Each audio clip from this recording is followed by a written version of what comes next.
Saludos atentos para los que me escuchan en todo el planeta Tierra, nuevamente con las clases de la Biblia codificada en el gran tema, la creación y la evolución.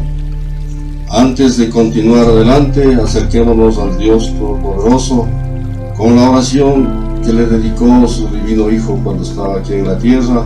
Tenga la bondad de abrir en el Evangelio de Juan, capítulo 17. Estas cosas habló Jesús, y levantando los ojos al cielo, dijo: Padre, ha llegado la hora, glorifica a tu Hijo, para que también tu Hijo te glorifique a ti, como le has dado potestad sobre toda carne, para que dé vida eterna a todos los que les has dado. Y esta es la vida eterna, que te conozcan a ti, el único Dios verdadero, y a Jesucristo, a quien has enviado. Yo te he glorificado en la tierra, he llevado a término la obra que me diste a realizar. Ahora pues, Padre, glorifícame, tú al lado tuyo, con aquella gloria que tuve contigo, y antes que el mundo existiese. He manifestado tu nombre a los hombres que del mundo me diste, tuyos eran, y me los diste y han guardado tu palabra. Ahora han conocido que todas las cosas que me has dado proceden de ti, porque les he dado las palabras que me diste, y ellos las recibieron, y han conocido verdaderamente que salí de ti, y han creído que tú me enviaste. Yo ruego por ellos, no ruego por el mundo, sino por los que me diste, porque tuyos son. Y todo lo mío es tuyo, y lo tuyo mío, y he sido glorificado en ellos. Y ya no estoy en el mundo, mas estos están en el mundo, y yo voy a ti. Padre Santo, a los que me has dado, guárdalos en tu nombre, para que sean uno, así como nosotros. Cuando estaba con ellos en el mundo, yo los guardaba en tu nombre. A los que me diste los guardé, y ninguno de ellos se perdió, sino el hijo de perdición, para que se cumpliese la escritura.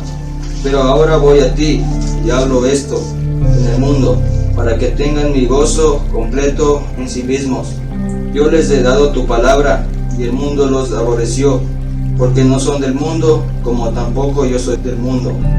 No ruego que los quites del mundo, sino que los guardes del mal. No son del mundo, como tampoco yo soy del mundo. Santifícalos en tu verdad, tu palabra es verdad. Como tú me enviaste al mundo, así yo los he enviado al mundo. Y por ellos yo me santifico a mí mismo, para que también ellos estén santificados en la verdad. Mas no ruego solamente por estos, sino también por los que han de creer en mí, por medio de la palabra de ellos, para que todos sean uno como tú, oh Padre, en mí y yo en ti, que también ellos sean uno en nosotros, para que el mundo crea que tú me enviaste. Y yo les he dado la gloria que me diste, para que sean uno, así como nosotros somos uno, yo en ellos y tú en mí, para que sean perfectos en unidad, para que el mundo conozca que tú me enviaste y que los has amado a ellos como también a mí me has amado. Padre, aquellos que me has dado, quiero que donde yo estoy, también ellos estén conmigo, para que vean mi gloria que me has dado, porque me has amado desde antes de la fundación del mundo. Padre justo, el mundo no te ha conocido, pero yo te he conocido, y estos han conocido que tú me enviaste, y les he dado a conocer tu nombre, y lo daré a conocer aún, para que el amor con que me has amado esté en ellos y yo en ellos. Muchas gracias por esta linda lectura que el Señor Jesús dedica al Padre Eterno a favor nuestro, sus verdaderos discípulos, que vamos a comenzar ya a trabajar de verasmente a partir del año 2020 hasta el 2070. Y la semana que viene, hoy fecha 17 de diciembre del 2019, la semana que viene nacerá el niño Jesús. La Iglesia Católica ya está manifestando que el Señor Jesús nace en los corazones de todo el género humano. Pero también digamos que el Señor Jesús va a vivir con nosotros porque Él está aquí desde el comienzo de la era cristiana hasta el fin de los tiempos. Y más que nunca va a estar con nosotros a partir del 2020 hasta el 2070. Queremos estar con Él, amarle, servirle, y no hacer como ya hicimos al comienzo de la era cristiana, que le dimos muerte. Entonces vamos poniendo mucha atención en esto. Continuando con el tema de la creación y la evolución, vamos a repasar primeramente ciertos temas que no hemos podido comprender. Por ejemplo, decimos que el milenio entra a partir del 2020 y dura hasta el 2070. ¿Por qué decimos que el milenio solo dura 50 años? Porque es el último día de la creación y Dios ya va a descansar a partir del 2070.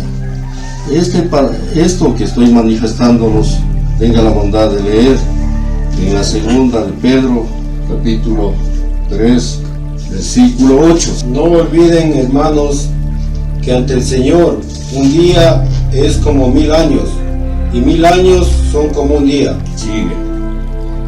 El Señor no se demora en cumplir su promesa, como algunos dicen, sino que es generoso con ustedes, y no quiere que se pierda nadie, sino que todos lleguen a la conversión. Entonces, ya sabemos, aquí, como dice la Biblia Católica, no olviden, hermanos, que ante el Señor un día es como 1000 años, y 1000 años como un día. Perfectamente bien. El milenio comienza ya a partir del 2020 y terminará el 2070. Luego el Señor descansará.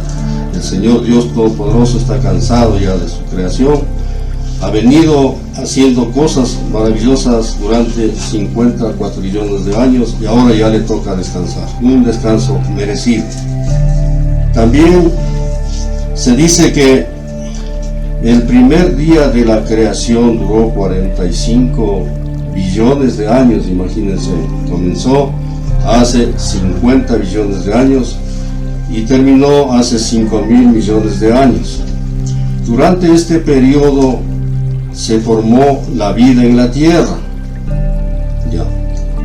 Si decimos que durante este primer día explotó la molécula primitiva, la cual ya tenía capacidad de reproducirse, no fue solo aquí en el planeta Tierra, sino en todo el universo. Por eso es que aquí, en nuestro planeta, el diablo ha venido poniendo zancadillas en el proceso de la creación y no ha permitido que la vida surja tan pronto como surgió en el resto de planetas en el universo. Las inteligencias que nos están visitando ya a causa de las explosiones que se produjo en Hiroshima, porque ellos desde esa distancia vieron ya que el planeta estaba en peligro, vienen a visitarnos y con el propósito de hacernos ver que no hay que realizar esas cosas.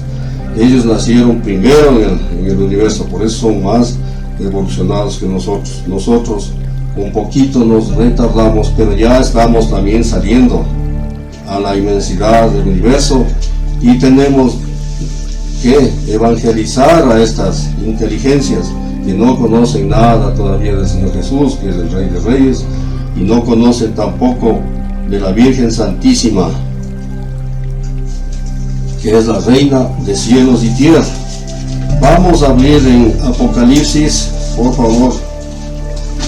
Vamos a hablar de las 7 trompetas, por lo menos las 4 primeras. Está Apocalipsis, está en el capítulo 8, a partir del 6. Leamos primeramente el versículo 6 y 7. Y los 7 ángeles que tenían las 7 trompetas se dispusieron a tocarlas. El primer ángel tocó la trompeta y hubo granizo y fuego mezclados con sangre que fueron lanzados sobre la tierra. Y la tercera parte de los árboles se quemó, y se quemó toda la hierba verde. Decíamos que para que nazca, para que apareciera el ángel Luzbel en la gran creación de Dios, no hubo estorbo de ninguna clase. Dicen que los mejores tamboriles y las flautas estuvieron preparados para el día de la creación del ángel. Pero para que nazca nuestra Madre bendita, vea, aquí hubo estorbos. El diablo puso zancadillas. ¿Por qué? Porque el diablo sabía que la Virgen Santísima le iba a reemplazar. Ella ahora, como dijimos, estructura el corazón grandioso del Dios Todopoderoso. Ella y nosotros, sus hijos. Aquí se lee, por ejemplo, dice, los 7 ángeles de las 7 trompetas se prepararon a tocar. Las 7 trompetas son los tamboriles que en la época del ángel Luzbel fueron primores. Aquí no. El primer día de la creación, dice, tocó el primero y se produjo granizo y fuego mezclado con sangre. Esto quiere decir que cuando nació la molécula primitiva, tuvo un estorbo. La molécula se contaminó con el egoísmo del diablo. Pero todo lo que sucedió en la historia de la creación hace millones de años volvió a repetirse en la era cristiana. La era cristiana también se compone de un total de 7 días. El primer día dice que sonó la trompeta, ¿no? Tocó el primero y se produjo granizo y fuego mezclado con sangre. Se produjo la explosión. El granizo representa a la explosión de la molécula primitiva, que en este caso en la era cristiana sería la explosión de la mostaza primitiva.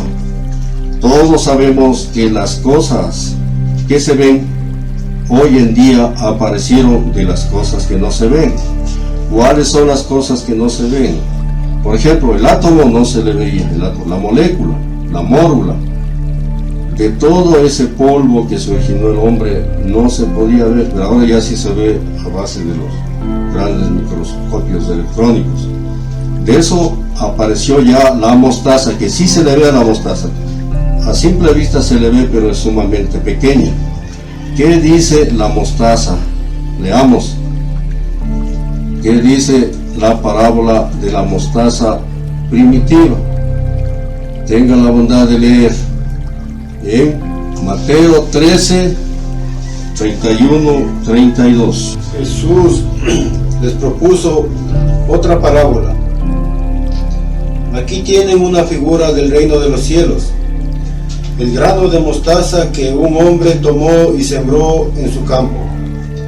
Es la más pequeña de las semillas, pero cuando crece se hace más grande que las plantas del huerto. Es como un árbol, de modo que las aves vienen a posarse en sus ramas. Jesús les propuso otra parábola. Aquí tienen una figura del reino de los cielos. ¿Cuál es el reino de los cielos? Aquel que se vino creando desde la dicha primitiva y llega a nuestros días. ¿Cómo creó Dios al hombre? Primeramente dice el grano de mostaza que un hombre tomó y sembró en su campo. ¿Cuál es ese hombre? Es nuestro Señor Jesucristo. Por eso en el Evangelio de San Juan capítulo 1 dice: en el principio era el Verbo, y el Verbo estaba con Dios, y el Verbo era Dios. Y dice el grano de mostaza que un hombre tomó y sembró en su campo. ¿Cuál es el campo? El universo infinito. En el primer día de la creación apareció el universo. apareció el universo. Y por tanto apareció la vida. ¿Por qué apareció la vida? Porque 6 días antes, en la historia de la creación, Dios ya se había curado el aparato reproductor, que fue acicateado por el diablo. Una vez sano el aparato reproductor, puede producir la semilla. De lo contrario, no puede. Cuando un órgano reproductor está enfermo, no puede reproducirse. Eso comprende. Entonces aquí dice: el grano de mostaza que un hombre tomó y sembró en su campo, el átomo primitivo. Es la más pequeña de las semillas, pero cuando crece, ya. La más pequeña de las semillas del átomo primitivo, cuando crece, ya llega a la molécula primitiva que tiene capacidad de reproducirse. Se hace más grande que las plantas del huerto. Entonces ahorita ya estamos hablando de la mólécula primitiva. ¿Qué quiere decir? Que el hombre ya ha aparecido en la creación de Dios en la era cuaternaria. La mólécula primitiva hace relación con esta frase que dice: se hace más grande que las plantas del huerto. Nosotros somos las más grandes de la planta del huerto. Ya leímos que nosotros somos la creación más feliz de la creación. Nosotros somos los reyes, sacerdotes, profetas y reyes, que estamos llamados a evangelizar a todas las inteligencias del universo. Continúa aquí el pasaje del grano de mostaza, dice: es como un árbol, de modo que las aves vienen a posarse en sus ramas. Un árbol ya significa toda la raza que apareció en la tierra, toda la raza humana, y de modo que las aves vienen a posarse en sus ramas. ¿Cuáles son las aves? Ya dijimos, los hombres santos. Los hombres santos aparecen de esa raza grandiosa, aparecen los hombres santos, quienes moralizan a la raza para que no se destruya. Pero también a estas aves se refieren a los ángeles que vienen y nos visitan, ¿no? Con buenos propósitos. Entonces a esto se llama mostaza primitiva. Entonces quiero que allá en sus casas revisen todo este cuadrito hermoso. Pasemos a explicar con más detenimiento la explicación de la parábola grano de mostaza. Se refiere al templo u oratorio de la revolución, porque el mensaje del Señor Jesús aquí en la tierra es revolucionario, no es un mensaje cualquiera. Dice: Jesús les contó otra parábola. Estamos explicando la parábola de la mostaza con más detenimiento. Aquí tienen otra figura del reino de los cielos, la levadura que tomó una mujer y la introduce en 3 medidas de harina. Al final toda la masa se fermenta. Ya. La primera medida dice que es el deseo de la voluntad. Entonces aquí comenzó la historia de la condenación, en donde Dios comenzó ya a crear una nueva criatura en el universo en reemplazo del ángel Luzbel. La segunda medida dice deliberación volitiva, dice historia de la creación. Ya aparece aquí la vida en la tierra y por ende aparece el hombre también. La tercera medida dice que es la decisión que Dios tomó. Apareció la historia de la salvación. La historia de la salvación es un regalo que Dios nos da y en la cual vino el Señor Jesús para que todo aquel que en Él crea no se pierda, mas tenga vida eterna. Ahora, la masa fermentada es ya la acción de la voluntad, en la cual va a entrar ya a tomar parte de la vida del universo, la nueva Jerusalén. A esto se llama historia de la no visión. Entonces miren cómo Dios actúa con su buena voluntad para crear al hombre y llevarnos a la vida eterna. Inició su creación en la dicha primitiva, ahora se termina en la otra dicha, que es la nueva Jerusalén. Se cierra el drama y se acaban los tiempos, se acaban las edades y todo vuelve a la normalidad y viviremos felices con el Señor Jesús. Este último tiempo que nos queda, tenemos que convertirnos y hacer la obra de Dios para que no se destruya este hermoso planeta. Continuando, tenga la bondad de leer Apocalipsis 8:8. El segundo ángel tocó la trompeta, y algo como una gran montaña ardiendo en llamas fue precipitado en el mar, y la tercera parte del mar se convirtió en sangre. Fijarás también, vean, en el segundo día de la creación se produce el estorbo del diablo. Dice aquí, tocó el segundo ángel su trompeta y algo así como un inmenso cerro fue echado al mar. La tercera parte del mar se convirtió en sangre. La tercera parte de los seres que viven en el mar pereció y un tercio de los navíos naufragó. Esto con relación al segundo día de la era cristiana, que apareció a partir del año 1000. El primer día de la era cristiana apareció a partir de la muerte de Juan Bautista. En el primer día de la era cristiana murieron muchos santos. Por eso aquí en el versículo 7 dice, tocó el primero y se produjo granizo. El granizo estamos explicando cómo es la buena voluntad de Dios, y así como Dios actuó con buena voluntad, nosotros también tenemos que actuar con buena voluntad. Y dice, se produjo granizo y fuego mezclado con sangre. El fuego, hay que darnos cuenta, donde abundó el pecado, sobreabundó la gracia. ¿No es cierto? Eso está en Romanos 5:20. No hay un mal para que un mismo bien sobrevenga. Entonces, todo Dios hace las cosas como son.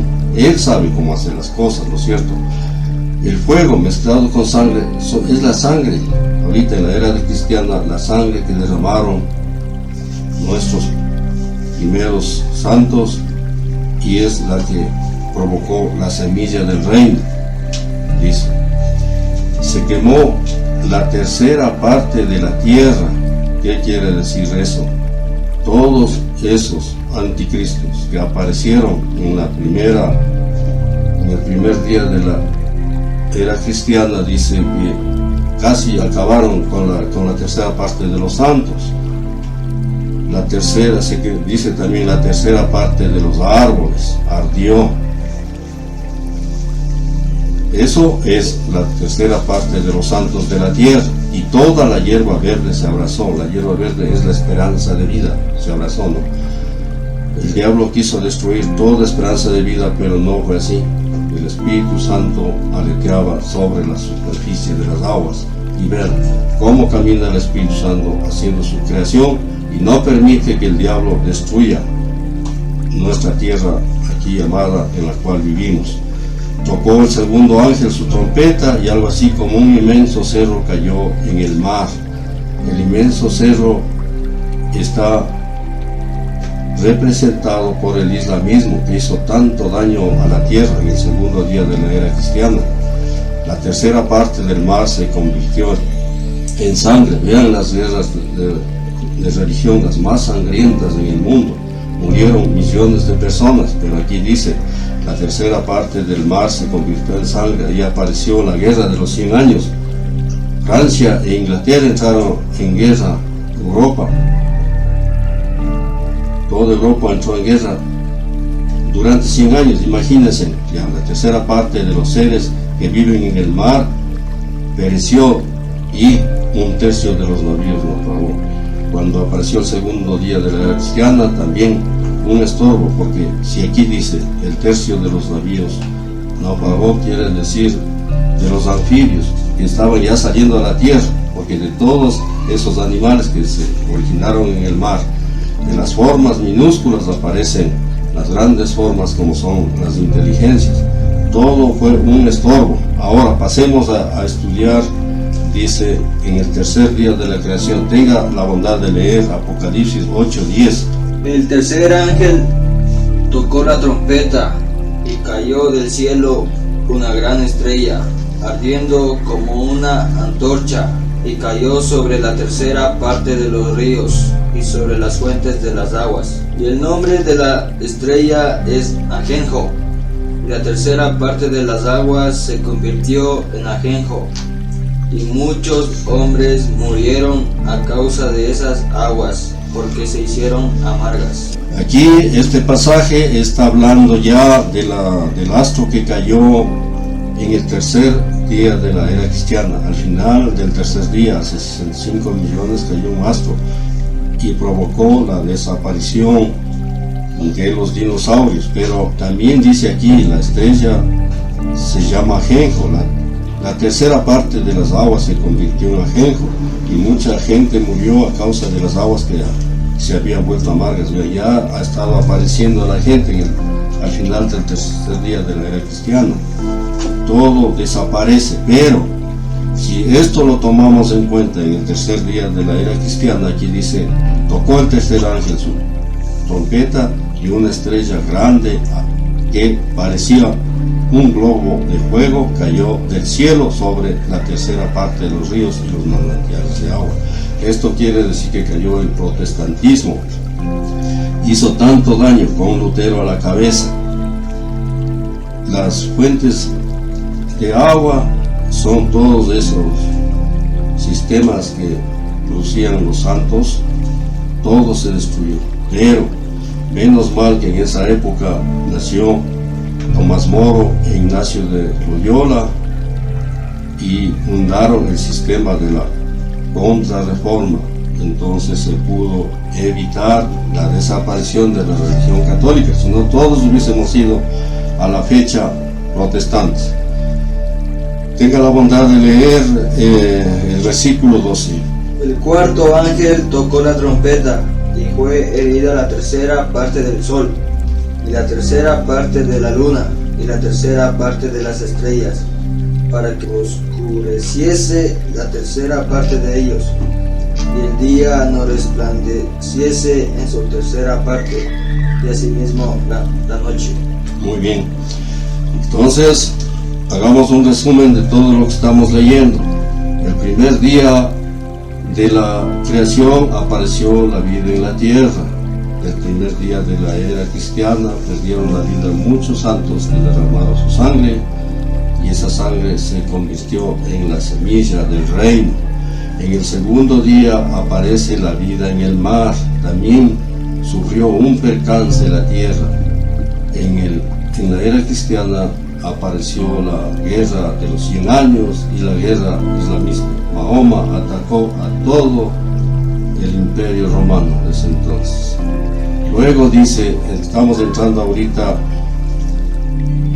al suelo seco, donde se produjo la vida en los ríos. También hubo un estorbo. Tocó el cuarto ángel. Estamos hablando ahorita ya del cuarto ángel. Estamos hablando ya cuando apareció el hombre en la tierra. Dice, tocó el cuarto ángel su trompeta y quedó afectada la tercera parte del sol. ¿Sí, no? ¿Qué quiere el sol? ¿Qué quiere decir sol? Los hombres buenos, dice. Afectada la tercera parte del sol. En el tercer día de la era cristiana actuó Napoleón Bonaparte. Él hizo lo que le parece. En la Revolución Francesa, antes de Napoleón Bonaparte, mataron a miles de sacerdotes. Eso quiere decir afectada la tercera parte del sol. También de la luna son los hombres tibios. Ahí murieron, por ejemplo, Maximiliano Robespierre, una verdadera bestia, que fundó la ley del terror, y él fue lo que mató a miles de santos. Y de las estrellas, de los hijos, los buenos hombres tuvieron hijos, también los hombres tibios tuvieron hijos, todos murieron ahí, dice la tercera parte. Dice, perdieron un tercio de su claridad, ya pierden porque murieron ahí los santos. La luz del día disminuyó un tercio. Antes no se disminuyó todo, sino se acabó el planeta. Y lo mismo de la noche, disminuye todo eso. Murieron los hombres malos, los hombres tibios. Y mi visión continuó, dice, oí a un águila que volaba por lo más alto del cielo y que decía con voz potente, ¿cuál es el águila que volaba por lo más alto del cielo? El Señor Espíritu Santo, que decía, ay, ay, repite 3 veces el ay. ¿Por qué? porque estamos en el día cuarto, quinto y sexto. Estos ahí también va a haber problemas ahí, sino que el tiempo se nos alarga y no podemos continuar. Entrando a la era cristiana, dice que después de Napoleón va a venir el reinado de Hitler, después va a venir el reinado de Saddam Hussein y por fin del último anticristo. A ver, leamos por favor, tenga la bondad de leer en Daniel 9:27, ¿no? Durante una semana consolidará su alianza con muchos. Durante media semana interrumpirá el sacrificio y la ofrenda. Junto al templo dirigirá la abominación de la devastación hasta el tiempo fijado para la ruina del devastador. Muy bien. Aquí en la Biblia católica, ¿qué es lo que dice? Fijarse. Y el Cristo afirmará su nueva alianza en una semana con muchos fieles convertidos. ¿Cuál es el Cristo? Nuestro Señor Jesucristo va a entrar ya al año 2020 a reinar con nosotros. Ya, por favor, comprendan esto. Dice el Cristo afirmará su nueva alianza en una semana con muchos fieles convertidos. Y a la mitad de esta semana cesarán las hostias y los sacrificios, dice. Entonces, todos vamos a entrar al tema esto de la gran tribulación, y como este anticristo va a tomar el templo, se va a apoderar de las iglesias, de todo, y a él hay que escucharle. Al Señor Jesús le va a poner un lado, dice, ¿no es cierto? Dice, y cesarán las hostias y los sacrificios, y estará en el tiempo la abominación de la desolación, y durará la desolación hasta la consumación y el fin del mundo. Entonces, el fin del mundo se va a producir el año 2070. Desde el 2020 vamos a tener otro estorbo del diablo, ¿se dan cuenta?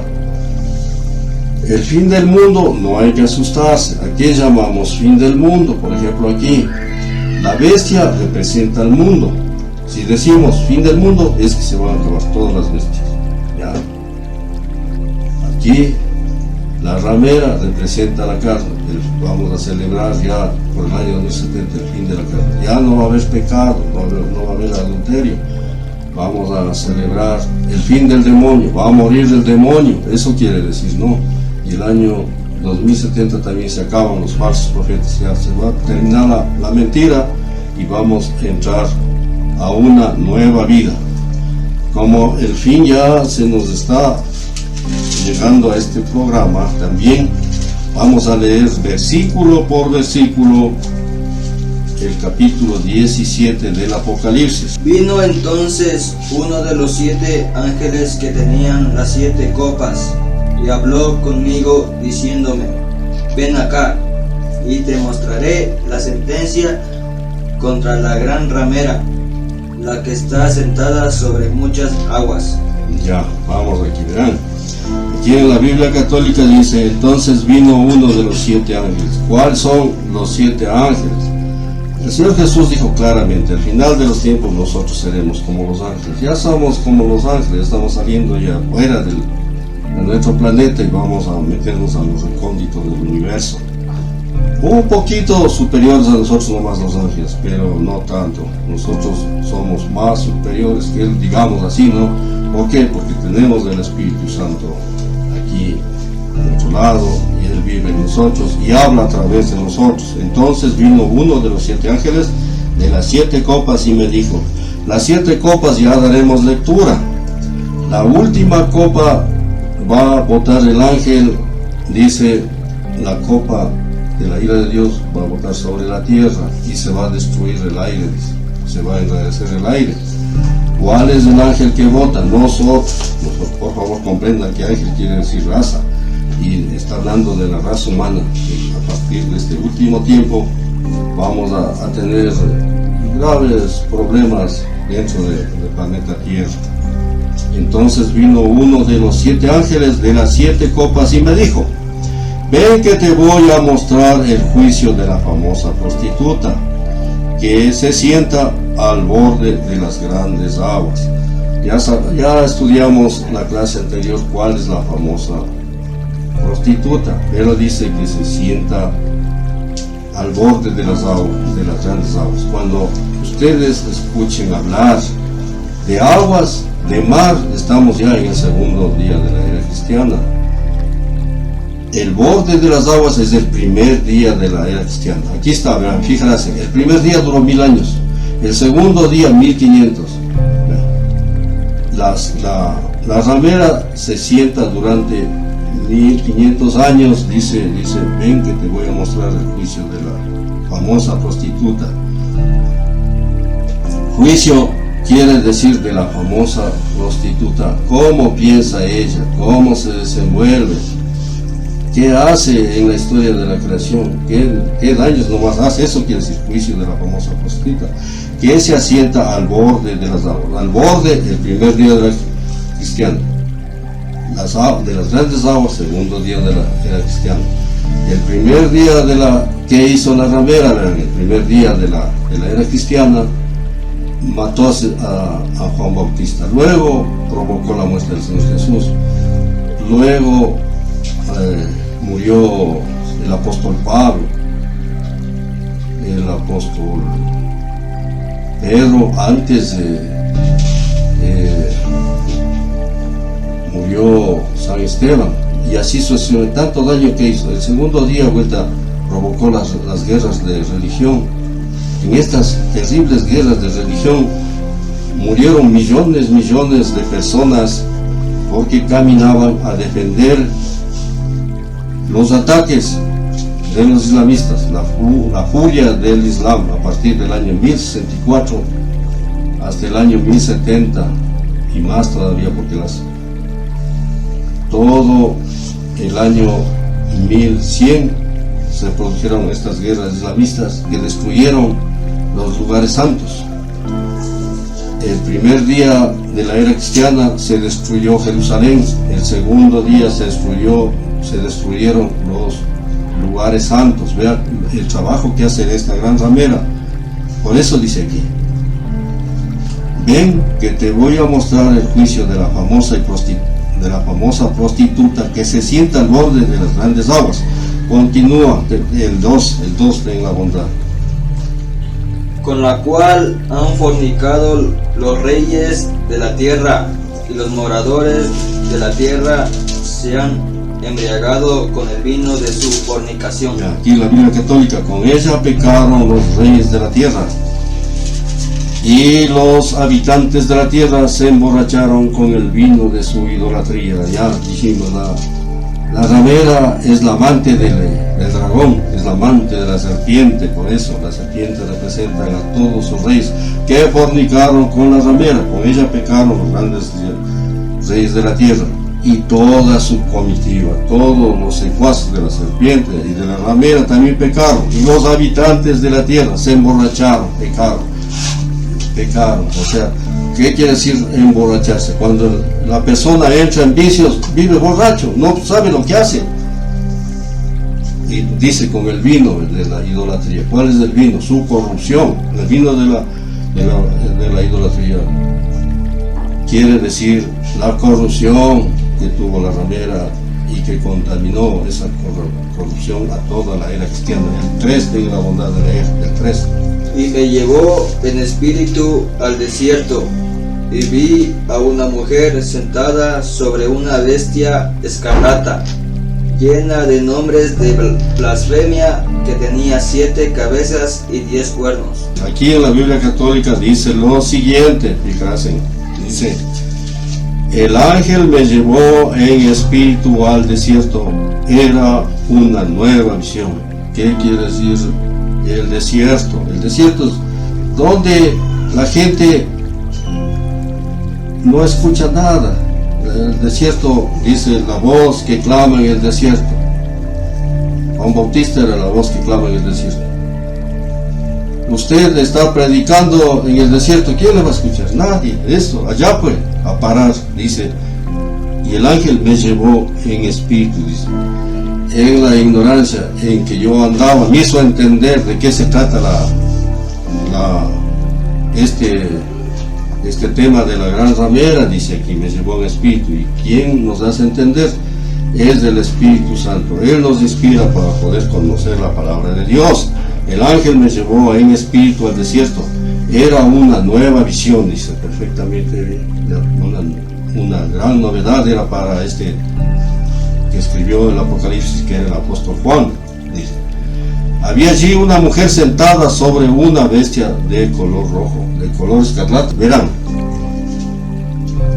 dice aquí, había allí una mujer sentada sobre una bestia de color rojo. Esta es la mujer, la ramera, que camina durante 7 días por la era cristiana, que le pisa la cabeza a la serpiente, ya montada en esta bestia, que son todos estos reyes no perversos que peregrinaron por la era cristiana durante 7 días. Y eso quiere decir, había allí una mujer sentada sobre una bestia de color rojo.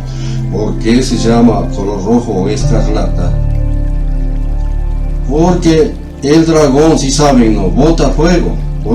¿Y qué es el fuego? Las bombas atómicas, los misiles, todo. Estos son guerreros por antonomasia, estos, ¿no?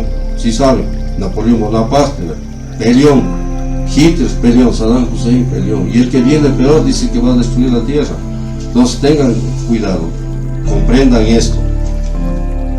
Dice, muy bien, había allí una mujer sentada sobre una bestia de color rojo, que tenía 7 cabezas y 10 cuernos. ¿Cuáles son las 7 cabezas? Si ustedes entienden esta tabla, la era cristiana se está fundada por 7 días. En cada uno de los 7 días se presenta un rey determinado, un rey corrupto. Esas son las 7 cabezas. Ya, tenía 7 cabezas y 10 cuernos. ¿Cuáles son los 10 cuernos? Son, en este caso, vendrían a ser los reinos. Total 10.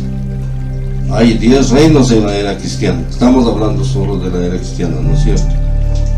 Vean, fíjense, hasta aquí, hasta el año 2039, hay un total de 6 reinos, ¿ya? Pero de 2039 al 2070 hay otros 6 reinos. Y esta ramera va a gobernar solo en 10 reinos. No va a poder llegar acá porque ya le toca morir, ¿no es cierto? Ya. Fijarás. Ahora, esta bestia está cubierta de títulos y frases que ofendían a Dios. ¿Cuáles son las frases que ofendían a Dios? Ya vimos. Una frase, por ejemplo, la frase que pronunció aquí la Melsis, ¿no? Dijo, mata a los hugonotes, a todos los conjurados. Esa es la frase. ¿A quién dirigió esa frase? Al mismo hijo. Y el mismo hijo le sale contestando. Dice, ya, esta misma noche ni uno solo de cadáver. Entonces, esa misma noche mató a 3.000 hugonotes, o sea, a 3.000 protestantes. Y con esto ya se celebraron las frases, ya pronunciaron y no hay arrepentimiento. La ramera nunca se arrepiente. Murieron los pobres protestantes el tercer día de la era cristiana, un total de 3.000. Perfectamente bien, aquí dice, verán, dice, esta bestia estaba cubierta de títulos. ¿Cuáles son los títulos? El primer título que adquirió la ramera fue la patrística, el segundo la escolástica, el tercero la racionalística, el cuarto la ilustrística, el quinto la informática. La informática, nació esta computadora.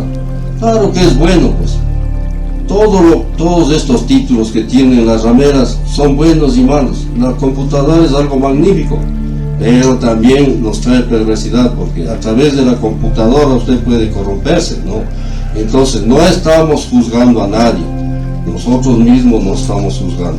No hay como buscar culpables, porque nosotros mismos somos los culpables. La ramera, simplemente, ¿cuál es la ramera? Es nuestra representante aquí en la tierra, ¿ya? Nosotros somos los que provocamos toda injusticia, toda maldad en el mundo. Nosotros somos los hijos de la ramera. Y por último, la ramera va a tener un título que se llama, no, ya tiene el título, se llama la genética, por la cual está manipulando el árbol de la vida. Ahora ya tiene un título de ingeniería genética la ramera, ¿se dan cuenta? Entonces, esta bestia está cubierta de títulos y frases célebres que ofendían a Dios. Ahora lee el versículo 4. Y la mujer estaba cubierta de púrpura y escarlata, y adornada de oro, de piedras preciosas y de perlas, y tenía en la mano un cáliz de oro lleno de abominaciones y de la inmundicia de su fornicación. Muy bien, aquí en la Biblia católica dice: la mujer vestía ropas de púrpura y escarlata y resplandecía de oro, piedras preciosas y perlas. Tenía en la mano una copa de oro llena de cosas repugnantes que eran las impurezas y la lujuria de la tierra. Entonces leamos pite. Poco a poco, la mujer vestía ropas de púrpura y escarlata. Los hermanos separados dicen: no ve el purpurado cómo actúa. Y ahora, pero no, está bien ya que digan cómo actúa el purpurado. Perfectamente bien. Y ahora, ¿cuáles son los que actúan con la ropa de escarlata? Son los hermanos separados. Porque dos testigos caminan por la era cristiana. Ambos testigos no son puros, por favor. Venimos heredando el egoísmo de la madre primera que apareció hace 64.000 años. El color escarlata representa a los hermanos separados. Vean, y es parecido a la vestimenta de la serpiente, porque también dice aquí, era una nueva visión, dice, había allí una bestia de color rojo escarlata, ¿no es cierto? Vuelvo a leer ahí el versículo 3. Y me llevó en espíritu al desierto, y vi a una mujer sentada sobre una bestia escarlata. Entonces, el color de la vestimenta de la bestia, de la serpiente, es escarlata, y el color de los hermanos, de la vestimenta de los hermanos separados también es escarlata. ¿Eso qué quiere decir? Que la serpiente engaña terriblemente a nuestra madre y peca, y de esa manera desobedece a Dios, porque dijo Dios a nuestra primera madre, le dice: no comerás del árbol de la ciencia del bien y del mal, y lo primero que hizo. Ahora, los hermanos separados lo mismo, viven engañando, y terriblemente engañando, haciendo lo que hace esta serpiente, engañan, no conocen a fondo la palabra de Dios, y eso transmiten a los hermanos. ¿Qué están haciendo? Lo mismo que hizo la serpiente en el huerto del Edén. Por favor, eso comprendan, no busquemos culpables. Nosotros mismos estamos haciéndonos un daño al buscar culpables,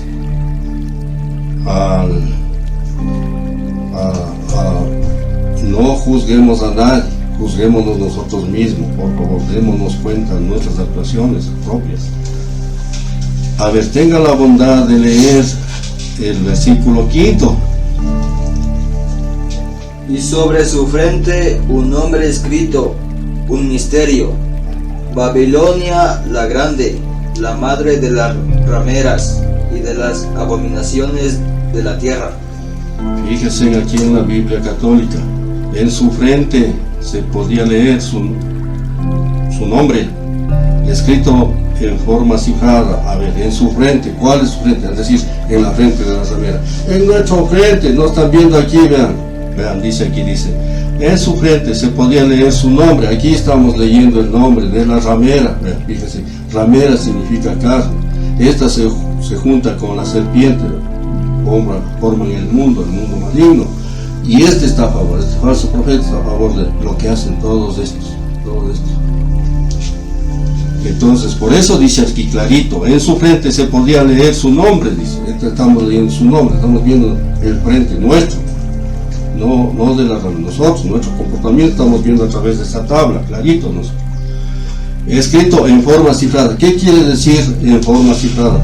Paso por paso, cómo ha venido dando la ramera, primero creando las armas arrojadizas, hace 2000 años, hace 1000 las armas blancas, hace 500 las armas de fuego, después las armas automáticas, las armas nucleares, ve ahora, y las armas láser, ve cómo viene actuando la ramera. Ahora, la ramera era eso, nosotros brutos, ya, nosotros somos los pervertidos, y nuestra madre simplemente es una representante de esto, porque ella nos sometió al egoísmo. Verán, fijarse, vamos a leer un versículo antes. Tenía en la mano antes dice, la mujer vestía ropas de púrpura y escarlata. Ya explicamos qué son las ropas, la suntuosidad, cómo se visten, tanto los hermanos católicos como los hermanos separados. El atavío, no pueden vestirse de manera humilde, de manera sencilla, no, señores que buscan esa vestimenta. ¿Cuál es esa vestimenta? Esa forma de engañar. Vean cómo se visten los testigos de Jehová, tienen un tipo de vestidura, y esa llama la atención, esa vestidura. ¿Por qué? Porque entran de casa en casa a engañar a la gente, no están fundados en la verdad, la Sagrada Escritura. Eso es la vestimenta escarlata. Ahora, fijarás bien, dice, la mujer vestía ropas de púrpura y escarlata y resplandecía de oro, piedras preciosas y perlas. Esto que habla aquí el pasaje es porque la ramera no es una mujer cualquiera. Ella le gusta gastar, en primer lugar gasta. Ella puede gastar millones de millones que en un solo día, que podría satisfacer el hambre del pueblo mundial por 1000 años. ¿Cómo gasta la ramera? Dice, resplandecía de oro. Conoce la ramera de la palabra de Dios, pero no la cumple, ¿verdad? Tiene su propia manera de pensar, de sentir. ¿Cuál es su propia manera de pensar, de sentir? El pensamiento de la serpiente, el mismo pensamiento de la serpiente, el mismo sentimiento de la serpiente. Tiene la gran ramera. Continúa, dice, resplandecía de oro, piedras preciosas. Las piedras preciosas, vean, es la religión, conoce de religión bastantísimo. La religión es la base para que surja la ciencia, el arte y la filosofía. Eso es. Y las perlas conoce de arte. A través del arte ella busca ataviarse, ponerse bien presentada, y todos dirán, no, pues esta es una gran mujer, ve qué lindo que se viste. Pero conozcan el corazón de la ramera. Aquí está mostrando la tabla. Muy bien, sigue. Tenía en la mano una copa de oro llena de cosas repugnantes. ¿Cuáles son las cosas repugnantes? Su comportamiento. Tanto mal ha hecho a la humanidad hoy en día, las cosas repugnantes en la copa de ella. ¿Qué bebe la ramera hoy día en su copa? Bebe las guerras, bebe la trata de menores, bebe el narcotráfico, bebe la creación de las armas, las más poderosas que pueden destruir la tierra. Esas son las cosas repugnantes que bebe la iglesia. Dice, tenía en la mano una copa de oro llena de cosas repugnantes, que eran las impurezas y la lujuria de la tierra. Las impurezas de la tierra es todo lo que está contaminando al ambiente, y va a destruirse la tierra por esa contaminación. Y la lujuria de la tierra, nadie se casa, nadie prepare, por favor, en Lucas, el capítulo 17, vamos a leer cómo es la corrupción que dice la lujuria de la tierra entera. Eso vamos a ver, pero terminemos esto, vean. En su frente se podía leer su nombre, escrito en forma cifrada. Dice, Babilonia la Grande. ¿Cuál es la Babilonia la Grande? Toda la era cristiana donde se desenvolvió la ramera con tanta malignidad. Eso es la Babilonia la Grande, la era cristiana. Y dice que se lee, dice, la madre de las prostitutas. Ya leímos cuáles son las prostitutas desde hace 64.000 años. Aquí nomás en el año 1941 aparece una Eva Braun, luego una Samira, luego va a venir otra. Ya, estas son las prostitutas. Pero ¿qué quiere decir prostitutas? Nosotros que nos prostituimos con la ramera, no culpemos a nadie. Al menos de esta Eva Braun, si ustedes leen la historia de esta, se educó en colegio religioso. Ella estaba en un convento, ¿verdad? Fíjense. Este Adolfo Hitler, ¿verdad? Fíjense, era ministro de la Eucaristía ya en una iglesia de esas de Alemania.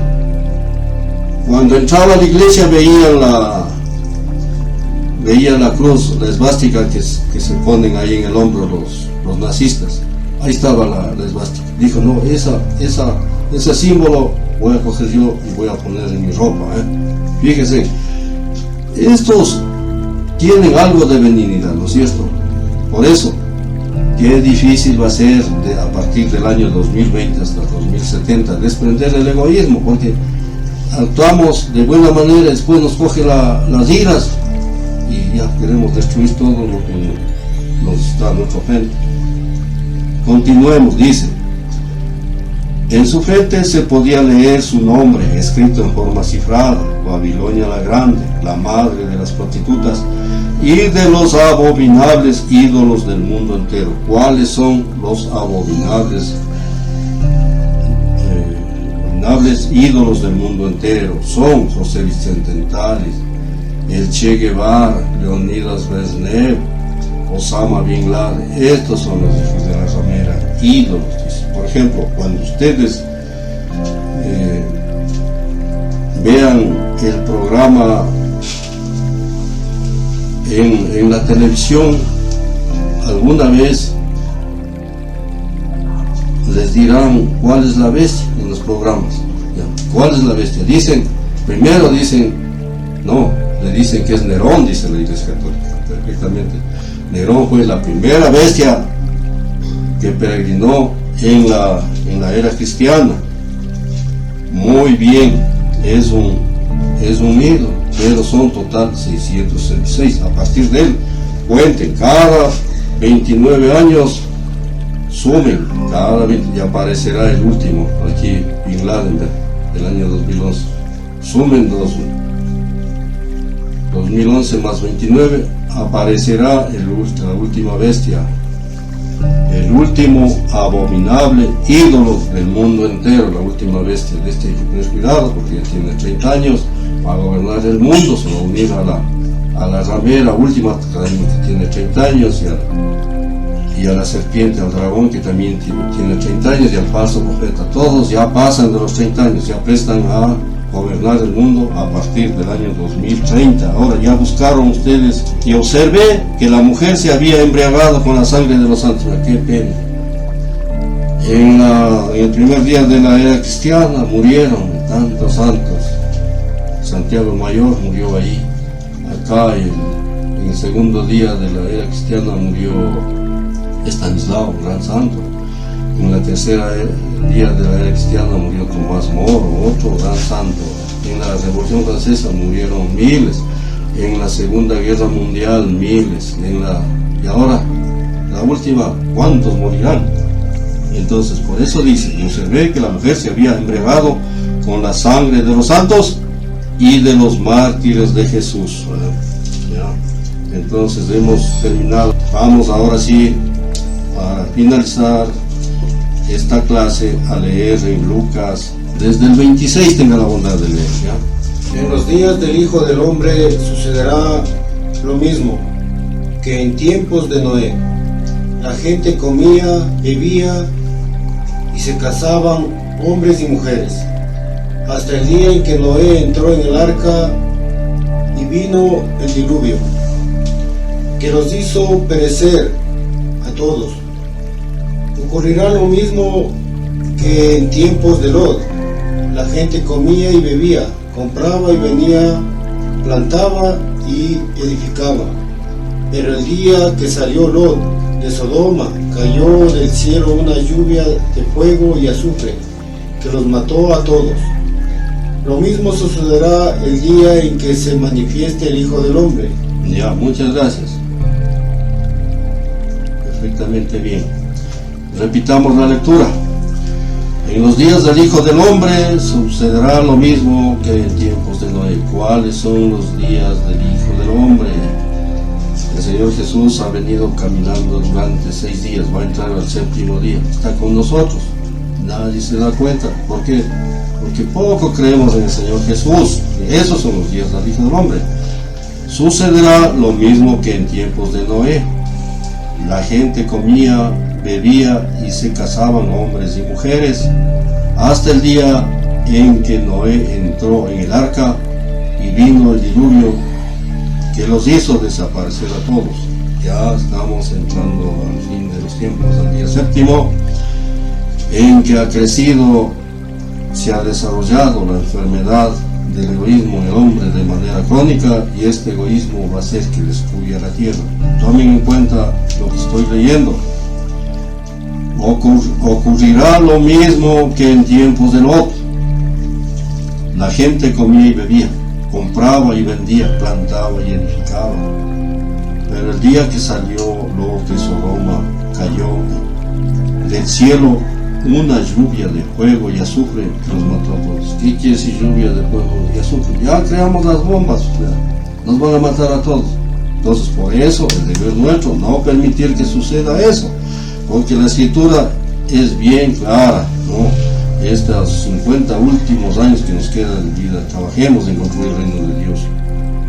Recibámosle al Señor Jesús que está a las puertas. A ver, leamos un pasaje más en Apocalipsis 3:20, porque aquí, para finalizar esta lectura de Lucas, dice: lo mismo sucederá el día en que se manifieste el Hijo del Hombre. A ver, Apocalipsis, y con eso terminamos. Apocalipsis 3:20. Tenga la bondad de leer el 19. Yo reprendo y corrijo a todos los que amo. Sé pues celoso y arrepiéntete. He aquí, yo estoy a la puerta y llamo. Si alguno oye mi voz y abre la puerta, entraré a él y cenaré con él y él conmigo. Al que venza le daré que se siente conmigo en mi trono, así como yo he vencido y me he sentado con mi Padre en su trono. El que tiene oído, oiga lo que el Espíritu dice a las iglesias. Muy bien. En la Biblia católica aquí les saco bien claro, ¿no? Dice que lean en Apocalipsis 3, del 19, el último cual es, no se le ve aquí el versículo, el 19. El 22. Ya, muy bien. Lean Apocalipsis 3, 19 al 22, dice: primeramente dice el Señor Jesús que hay que fundar la escuela de la revolución, porque el Evangelio del Señor Jesús es revolucionario. ¿Y cuál es el eje de la revolución? ¿Cuál es el jefe de la revolución? El Señor Jesús. Entonces, en la escuela de la revolución vamos a aprender lo que nos comunica la catequesis, la catequización. Ya. Yo reprendo y corrijo a los que amo. Vamos, anímate y conviértete. A partir del 2020, vamos, anímate y conviértete. Ya hasta el 2070, conquistámonos. Luego, hay que construir un laboratorio. Ya, perfectamente bien. ¿Qué quiere decir laboratorio? Poner en práctica, poner ya a consideración lo que se ha aprendido en la catequesis, lo que estamos aprendiendo, llevar a la práctica. Pero ¿cómo se lleva a la práctica? En base a los sacramentos. Los sacramentos no está bien especificado según la doctrina de la Iglesia Católica. Vamos ya a seguir conociendo mejor el significado de cada sacramento, porque a través de cada sacramento vamos a convertirnos, ya, perfectamente bien. Entonces dice: mira que estoy a la puerta y llamo. Ya. Aquí el último versículo decía, me olvidé el último versículo, perfecto, de lo que acabamos de leer. Ustedes vean, dice: mira que estoy a la puerta y llamo, porque el Señor ya está aquí. Ya está aquí, mira, me está llamando a la puerta. Si uno escucha mi voz, ¿cuál escucha mi voz? La voz que están comunicando aquí los hermanos, aquí el uno católico y el otro evangélico. Si uno escucha mi voz y me abre, entraré en su casa. ¿En cuál es la casa? a partir del 2020 al 2070. Eso es lo que va a venir acá a vivir con nosotros el Señor Jesús. Ya van a ser la semana que viene, por favor. Y comeré con Él. ¿Qué quiere decir comeré? Vamos a discernir la palabra con Él, su evangelio. Lo que no hemos entendido, Él nos va a explicar a través de la catequesis. Y comeré con Él y Él comerá conmigo. Entonces dice que nosotros vamos a entenderle más claramente, porque ahorita, a partir del año 2020 hasta el 2070, vamos a entender con mayor eficacia la palabra de Dios. ¿Están entendiendo? Luego, cuando usted se catequiza y ha recibido los sacramentos, ya puede salir a evangelizarla. Eso es el trabajo de la revolución. Pero aquí hay una que dice la medida. Esto es el canto de la Biblia, la medida. ¿Qué quiere decir la medida? Cuando usted canta una canción, no va a irse de la medida del canto, pues. No va a poner otra letra, eso quiere decir. Y no va a irse del ritmo, tiene que aprender a llevar el ritmo, lógico. La medida quiere decir las leyes que expone la Biblia. ¿Cuáles son las leyes? Los 10 mandamientos, por ejemplo. El ritmo hace relación con la disciplina. Todo esto hay que hacer con disciplina, aprender la catequesis con disciplina. No va a salirse del ritmo. Por ejemplo, si usted ya sabe que no hay que mentir, no mienta. Porque si el rato que miente se está saliendo del ritmo. El ritmo de la canción, estamos cantando una canción. Luego, si usted lleva bien la medida, ¿no? Conoce bien la letra de la canción, lleva bien el ritmo, la melodía sale hermosa. Es la evangelización, trabajo de la revolución, ¿no es cierto? Al vencedor lo sentaré junto a mí en mi trono. Ya, perfectamente bien. ¿Cuál es el vencedor? El que va y evangeliza, está sentado al lado del Señor. Ese es el trono. Del mismo modo que yo, después de vencer, me senté junto a mi Padre en su trono. Entonces, ese es el premio que Dios nos va a dar. Desde ya sentémonos al lado del Señor Jesús, porque el Señor Jesús ya está en el trono celestial, a la derecha del Padre celestial. ¿Por qué? Porque Él cumplió con la voluntad del Padre. Ahora, el templo de la revolución significa la armonía. Si usted conoce bien la letra de la canción, o sea, conoce bien el evangelio, si usted es disciplinado y pone en práctica ese evangelio, le sale bien la melodía. Y si usted ya lleva bien la medida, el ritmo, y entona bien la canción, entonces ahí hay armonía, hay paz en el mundo, templo de la revolución, la santificación. Entonces usted llega a ser santo. El que tenga oídos oiga este mensaje del Espíritu a las iglesias. Muchas gracias, la atención.